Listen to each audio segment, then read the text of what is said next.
Hi, everyone, and welcome back to SoulShift, the space where we explore what it truly means to live in your heart, trust your inner wisdom, and shape a life that's aligned with your joy, your purpose, and your deepest sense of truth. I'm your host, Christine Morgenstern-Shin, and I'm here with my beautiful co-hosts, Mindy Gorman-Plutzer and Allie Anderson. Every week, the three of us sit together in real, honest conversation, blending wisdom, science, and a little bit of soul to help you navigate the inner shifts that make the outer changes possible. Today's conversation is such a powerful reminder that it's never too late to reinvent your life, to choose courage, to choose yourself, and to choose a new chapter. Today, we're honored to welcome Dr. Sandra Weiss, a clinical psychologist with over 50 years' experience and a lifelong champion of the human spirit. Sandra is known for her fierce love of human beings, their hearts, their dreams, and their capacity to grow. After raising her children, she earned a doctorate and built a deeply meaningful career, supporting others with living with intention, clarity, and courage. And now, at 92 years young, she continues to embody everything she teaches, choosing how she wants to live, who she wants to surround herself with, and the kind of woman she wants to be in this chapter of her life. My informal introduction here, knowing you as Sandy, a brilliant, compassionate mental health professional, friend, woman, and role model. We're so honored to have you here today. Thank you, Miss Christine. Oh, can't even. I'd be hugging her the whole time, you guys. I believe it. I'm sending a virtual hug. Absolutely. Welcome to SoulShift, a sacred space where modern science, ancient wisdom, and real life come together in perfect harmony. Each week, we explore the gentle art of transformation. SoulShift holds space for your beautiful, messy, perfectly imperfect human experience. Meaningful change doesn't have to break you open. It can unfold softly, like morning light. Together, we'll uncover tools that honor your truth, share conversations that touch your soul, and celebrate the exquisite complexity of what it means to be human. Your presence here is a gift. Let's shift with grace, with love, together.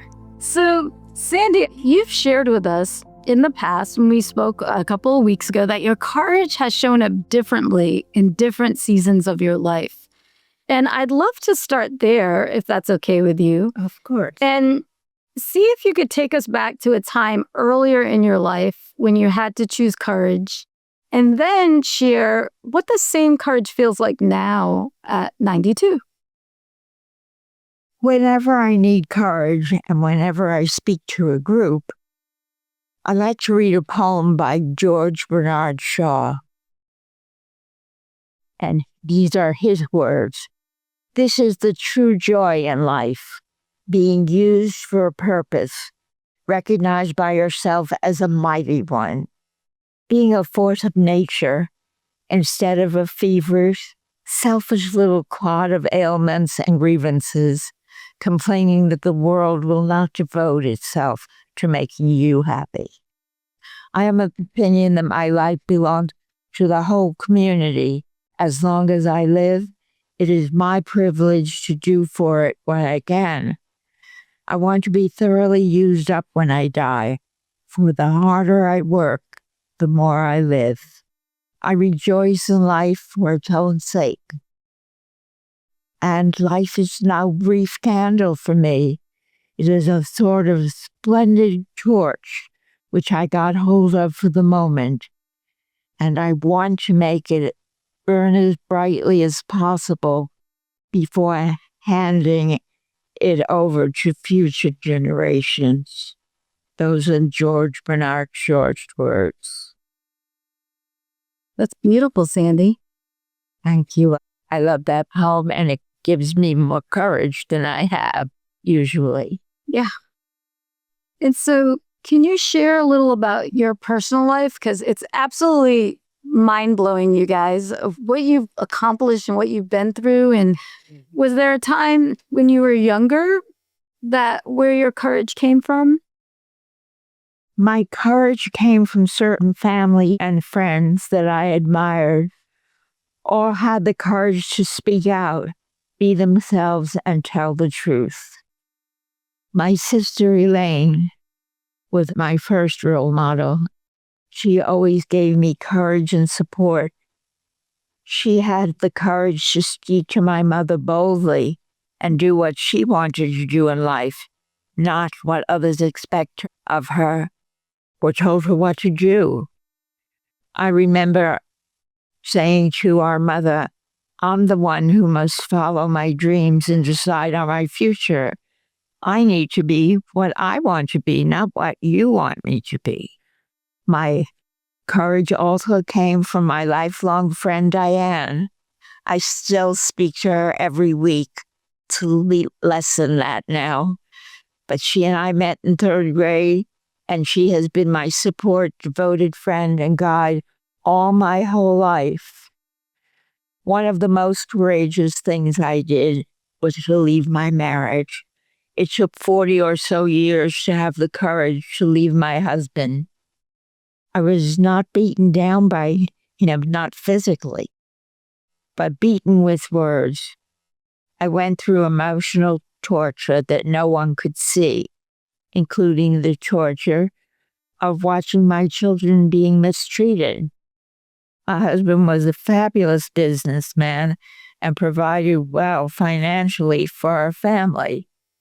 But I was a very shy young woman, and we seemed to get along well because we wanted the same things. In the beginning of our marriage, he treated me like a princess. I felt adored. I never realized how controlling his behavior was. He didn't want me to work hard, and in a way, he made me feel as though I couldn't stand on my own 2 feet. Unknowingly, as we all do, I married the same domineering personality as my mother. My way or the highway. He became bossy and controlling. He took care and took charge without any input from me.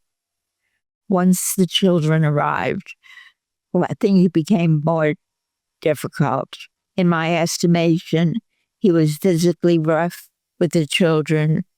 He was difficult and a narcissistic man to live with. He directed every aspect of our life, and our relationship was energetically a very unbalanced partnership, including the sexual aspect of our relationship. He was overpowering in independence, my own power and sense of self. I had no sense of my own agency.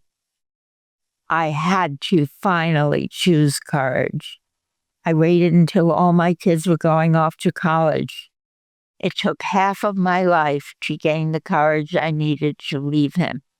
40 or so years of practice in self-reflection, therapy growth, and a graduate degree in psychology for me to finally have the courage to go it alone. I'm very grateful. I was given a second chance in my mid-60s when I met my second husband. I loved him with such fervor and independence. I have such a feeling of joy and relief that my 4 children learned how to stand up for themselves and have passed the quality on to their amazing children. And every one of my children, grandchildren, and great-grandchildren are unique and true to themselves. Sandy, I'd love to take a pause and just really reflect on what you shared with us. First of all, thank you for sharing such a vulnerable story. I mean, I know you've shared with us and same in that support group that we were in, the chronic illness support group, about your courage throughout the years in shifting and leaving your husband. And so, thank you. Yeah, I appreciate. That must have been a really scary step to do. You guys, I know Sandy as the leader, as the one who held space for everyone going through chronic illnesses. I know you had your own challenges, of course, but it's heartwarming you to be able to share it. So thank you. Thank you so much. Yes. Sandra, may I call you Sandy? Of course. Okay. I'd be delighted. Thank you for that. I'm so incredibly touched and inspired by your story. It truly fills my heart, and I can relate on so many levels. I too started over in my 60s, and the joy of being able to step into your life at any given point is truly a gift and a blessing. And you have lived through so many identity shifts: motherhood, returning to school, earning a doctorate, building a career. Each of these chapters required not only courage, Sandy, but intense and deeply felt emotional resilience to have helped you create that reinvention and live it so authentically. That's what I really hear from you. Your authenticity and your ability to be raw and vulnerable is truly a blessing. Thank you so much. So my question for you is, from your perspective as a psychologist now, put on your psychologist hat, how does one understand the relationship between fear, identity, and the courage it takes to step into a new version of yourself? And if I could just expand on that a little bit. In other words, we might know that it's the best thing for us to take a new step forward. And yet it could be fear holding us back. It could be intuition holding us back. And this is a question that I often grapple with. So I'd love to hear your perspective on that. How do you know the difference between fear and intuition and how it relates to your identity? I needed the time to build my self-esteem, find my own identity, and develop the courage I required. I was so fortunate to meet and choose a man who loved me for who I was. The relationship allowed me to blossom and grow. I felt like a woman in my own right. The blessings that came my way in the form of friendships and strong relationships also gave me fortitude to truly open my heart to who I was. I was hungry for authentic and respectful relationships. So it sounds like this transition, you surrounded yourself with just different types of people, right? That lifted you up. Everybody who walked into that room at the community center that fateful morning was welcomed with open arms. Men and women. We thought that one woman who always came at the same time with men, we thought they were a couple at first. And as we both know, we found out they were just taking the same ride, coming with Sally's fun to our little crowded room opposite the elevator at the Suzy Q, which is our community center we're fortunate to have in Laguna Beach, California. Sandy, I'm so inspired by your story, and I think you've lived such a beautiful life, and I'm so grateful you're here with us today to share. And so many of us in our community and our listeners, we're all in a place of transition right now. And I wanted to ask you, why do you see choosing the right community or finding the right community, these people that lift you up and inspire you and help you rise, why do you call that an act of courage, especially in this stage of your life?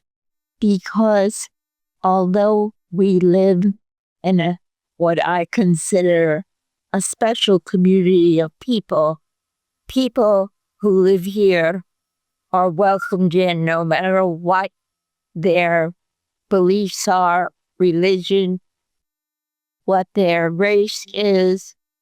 It's a very rarefied community of people who want to live near each other. Even though we're very different, we really find a commonality of emotions and of experiences. And we trust when we get together in a group that we can honor and respect the differences. So I think Laguna Beach is a special place in the world. And there, in retrospect, I was delighted when my son was studying for the bar exam that they have in California. He chose a place over a garage because he couldn't spare the expense of living in a place where he could stand straight. After living here a few months, he said, "Mom, this is such a wonderful city. I want to raise my family here. I can't imagine living anyplace else in the world. This is where I want to be. You're close by, and my sister Susan is close by. This is where I want to stay for the rest of my life." And he's currently thinking about becoming a mayor as he's thinking about retirement and having time to be able to be with his wonderful wife, my daughter-in-law, who has endeared herself to students as a teacher, kindergarten teacher. In Top of the World is the name of the school she teaches at. And it is indeed the top of the hills looking down on the beachfront of Laguna Beach, which is a relatively small town where people get very intimate quickly because there's such variety in our race, religion. We were the first town that had a gay mayor, and he was welcomed into the community and did a wonderful job in his way.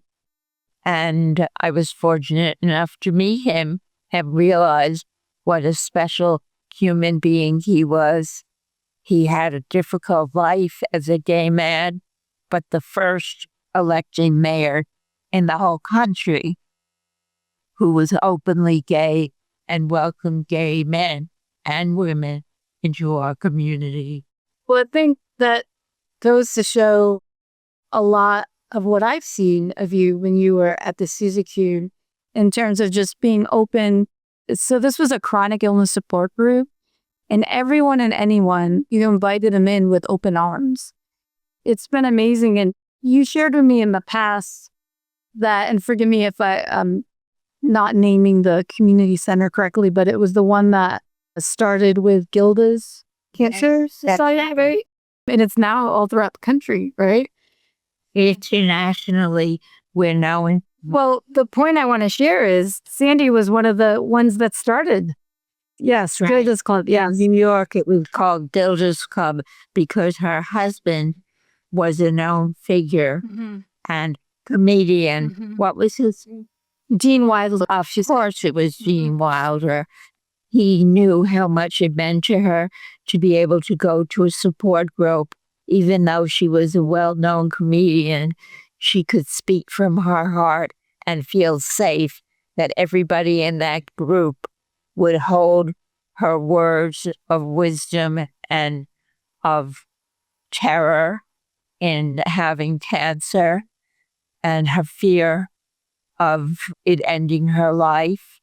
But she was a beacon of hope and life, and Gene Wilder supported her and founded a place where people could come across the country in New York City to open Gilda's House for women with ovarian cancer. When you had shared that with me, and Sandy was a part of this other community way back in the 70s, is that correct? When you were in the 60s with her work, and all of that, how that evolved and all the work you've done, to me is definitely the subject of courage. And Thanks. I wanted to ask you, I don't know if it'll be connected to way back in the 60s or if it's something recent, but when choosing courage shifted your direction, like to something that opened more doors, how did that help you create a new chapter of your life? I felt so supported in the support groups that we ran for the facilitators to help us grow into the role of acceptance and being questioned ourselves when we were on retreats. We had to live the life. We were asking people who were extremely stressed to the max with having a cancer diagnosis and being truthful and learning about ourselves in our own support group for all the facilitators. We would go to Palm Springs, and Harold Benjamin, who founded our facility, also had studied community and knew, because his daughters were part of, what was the name of that community? They had been alcoholics. Alcoholic Anonymous? Yeah, they had buildings so they could have a sense of community, and only people who had been recovering alcoholics could live in that building and speak to each other from their hearts. Mm-hmm. And it was from this social psychology aspect that Harold established. And he saw when his wife, his lovely, lovely and courageous wife, had a diagnosis of breast cancer, how the community rallied around her and helped her be courageous in spite of the fact that she was afraid of speaking out her truth and afraid of telling the truth, where she was terrified, but saw how community and all the people in that community gave her courage to speak her truth and to accept it and to pass it on to others who are afraid. It is now an international organization called the Wellness Community, but it is in Japan and in Israel. All over the world, the word has been spread about how social support can be invaluable to anybody who has problems in their life, as AA knows. So we learned from that community and translated it into the cancer community.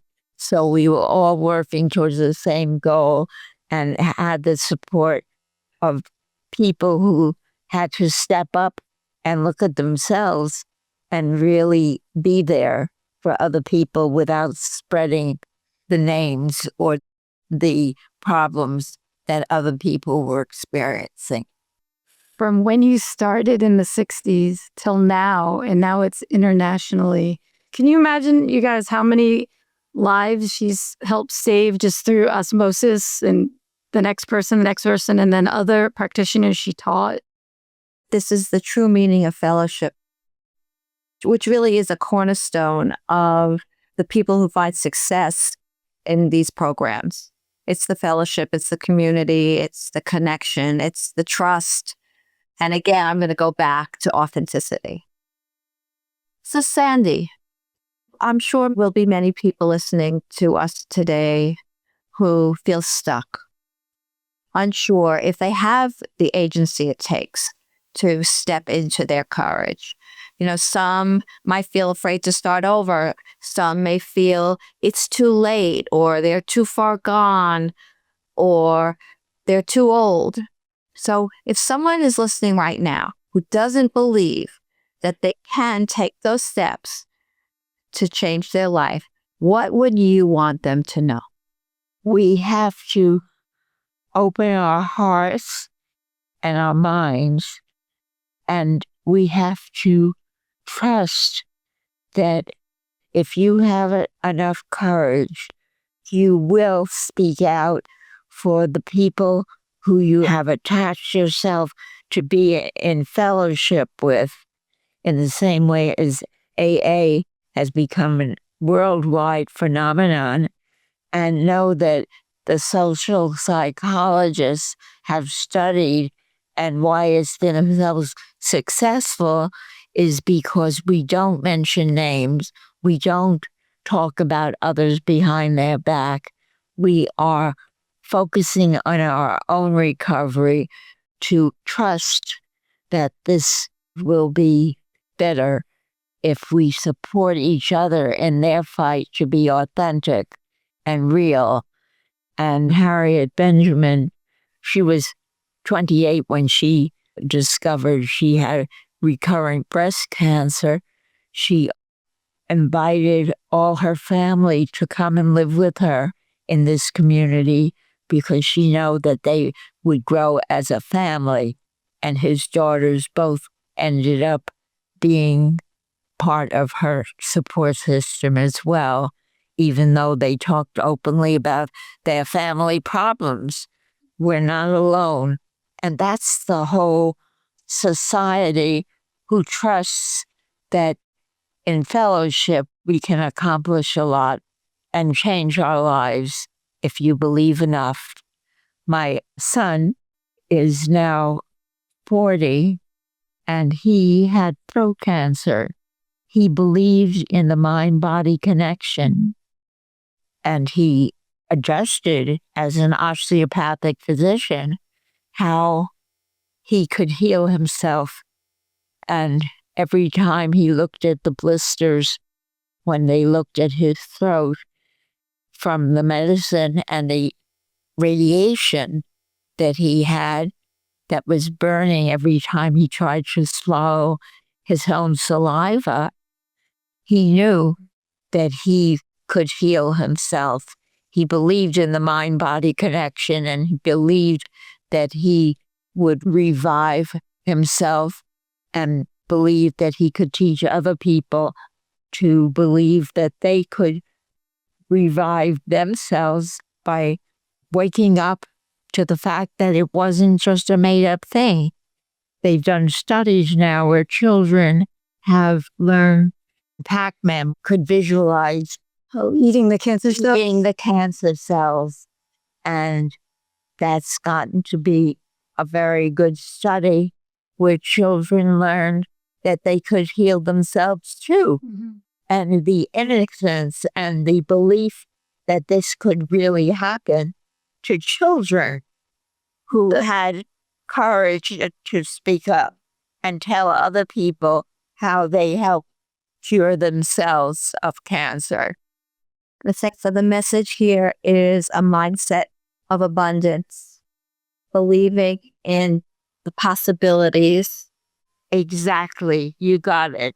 Christine, I have to say thank you to you for inviting Sandy on. I feel like, Sandy, you're speaking into exactly what SoulShift is all about. And I'm so grateful to be learning from you. And speaking of the mind-body connection, that's certainly something we talk about a lot, even if we don't use the words mind-body connection. But it's incredibly important. And I think not just here in our community, but it's becoming very well known and very well studied how important it is to have that mind-body connection. And the other thing you spoke into, the fellowship. I think that wasn't recognized for many years, how important that fellowship is for all of our healing and our mental health, which then plays into our mind-body connection, right? So I am so grateful for you to be here today. Oh, thank you so much. And Sandy, as we begin to wrap up, we always love to get a little practical here too. So if you could give our listeners 3 acts of courage that anyone could use, any age, and they could start today, where would you begin? What advice would you give? Well, for one, be able to speak up for yourself and stand on your own 2 feet, physically and emotionally, and to stretch yourself a little bit. Reaching for the sky, and the sky is the limit. There's no further way to go but up. And we all have the capacity, if we really make it so. The mind-body connection I learned from a man who didn't feel connected to his patients.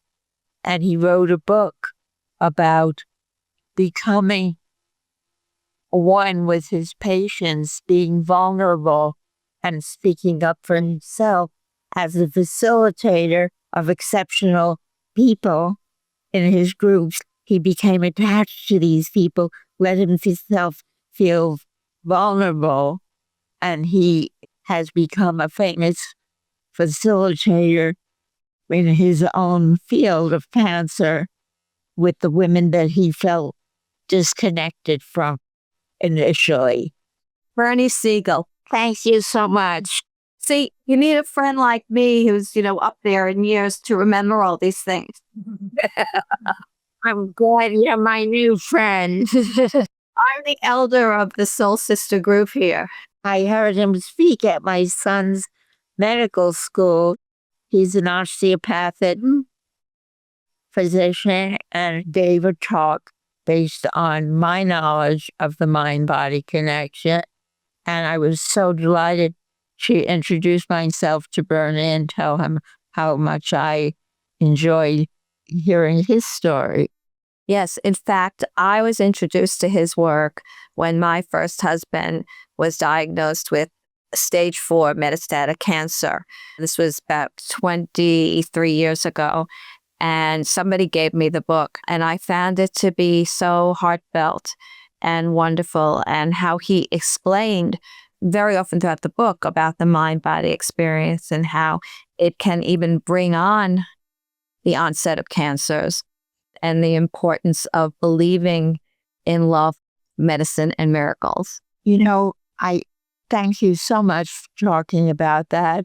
I have a granddaughter I would babysit with pleasure, even though she would not like when I came because she knew her mommy was leaving and I was babysitting. And she says, "Why are you here today?" That little girl learned in elementary school from her teachers. She had one teacher who had cancer, and she had the experience of losing that teacher and feeling so vulnerable because she loved her deeply. She is now working at New York University Medical School. It's amazing. And she and the man she'll marry this fall, I believe, are going to be, as so many of our young people, they're going to discover things we never imagined. And she's now teaching there too, as a 24-year-old girl who also runs marathons, and it was invited to Australia to run in the marathon when she's not working in her laboratory. You've got quite a legacy, Sandy Weiss. Quite a legacy that you are gifting the world. We are so blessed to have you and to know you. And Chris, yes, I echo Allie's sentiment. Thank you for introducing Sandy to our world. God bless you. Thank you. Thank you so much. I really am so grateful for my family who has seen people in our family who have suffered a lot and who have been reborn with the faith in their own wisdom. I can only imagine how blessed your family is and feel to have you in their lives. You are truly a gift to each and every one of them. And as I just said, I am honored to now be in your orbit. So thank you. Yes, we all love her. I could see why. Sandy, thank you so much. I loved her so much. Since the day I met you, I walked into that chronic illness support group and I'm like, this woman, like when we leave, we would all go in a circle and hold hands. Like it goes on and on, the joy and the love and all the teachings that you taught us. And really the main, besides love, is that groundedness. It really was courage. Like whether we were assisting other people with chronic illnesses or if we were going through it our own. And I mean, that's the beauty of what you did. Remember Ruth? Mm-hmm. Could you talk about Ruth at all? Yeah, as we kind of come to a close, I do want to mention Ruth because she was a fierce incredible. She would come in every day. She was 110% herself, right? Yes. She wasn't shy. She told you how it is, but she was so loving. Son. was in the group too. Yep. So So they supported each other. and there was a professor in the group. Mm-hmm. What do you remember about him? When he spoke, it was pure gold because he was essentially giving us science information, right? But he did it in a very soulful way because we were all in a support group together. You know, he wasn't trying to shine, he was just trying to support. That's what I got from him. He was a founder of a garden community that anybody who stopped by to say hello, you got some wonderful plants. Everything was organic. It was grown in their garden. And I remember receiving some of the tomatoes or some of the greens that I could just take off the branches and eat them fresh from the vine. And I still am doing that. And I have a neighbor who's a Seventh-day Adventist and a good friend. I've learned so much about healthy foods from her and from you. Well, this is why you're 92 and you're thriving, right? It's just absolutely just, can I be like you when I grow up? Is that, can I, please? You surpassed me. You surpassed me, sweetheart. You can tell the whole world. Well, Sandy, God, I could talk to you for hours, you know that, and I probably will tomorrow. But your words and your honesty and just your soul of what you shared today, I just thank you so much. You know. Thank you so much. So, I adore you. oh, thank you. And to our SoulShift community, we hope this conversation reminds you that your story is never, ever finished. You're allowed to grow. You're allowed to begin again. You're allowed to reinvent yourself. And you're allowed to choose the life that feels like you, with courage, with heart, and with deep self-trust. Until next time, that was the best part. We'll see you next week on SoulShift. God bless Cheers. you all. Bye. Thank you for sharing the sacred time today. We hope something in this conversation touched your heart. and offered nourishment for your soul's journey. Remember, transformation is most effortless when it happens one tender shift at a time. Until next week, we invite you to carry one insight from today into your life. Not as a task. Think of it as a superpower to yourself. If something resonated, we'd love to hear from you. If you're joining us on YouTube, feel free to leave us a comment below. Your words ripple outward, offering connection and comfort to others walking this path beside you. If SoulShift feels like home, please subscribe and consider leaving us a review. Your support will help us reach more hearts that need to hear they're not alone. We're holding you in love, so know you're not alone. Your journey matters. May your heart be filled. And may your path be filled with grace.